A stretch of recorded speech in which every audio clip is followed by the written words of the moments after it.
5:02, we begin this morning with some new developments on last night's breaking news out of East Providence. Learning more about a bakery worker who was badly burned in a late-night explosion. Pinpoint News Tracker takes you to where it happened, the Taunton Avenue Bakery, which is right near East Providence City Hall. Eyewitness News reporter Brian Yacono is live on the scene, gathering some new details for us this morning. Brian?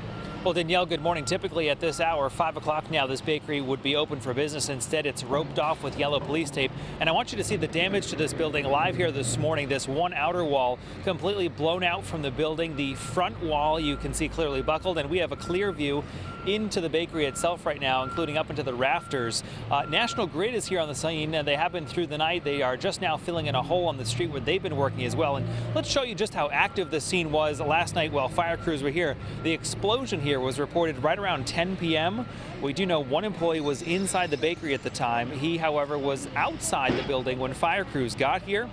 The chief tells Eyewitness News that man has first and second degree burns to 20% of his body right now. The chief also explained that the flames were intensifying when his crews got here.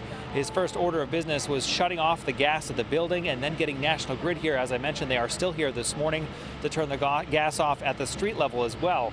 You saw the damage to the building yourself. We asked the chief to explain the damage to the building.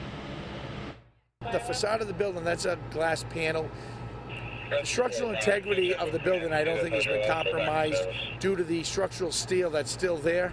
That is all glass and aluminum panel frame, but the local building inspector will determine the structural integrity of the building and whether that can be, people can enter that building.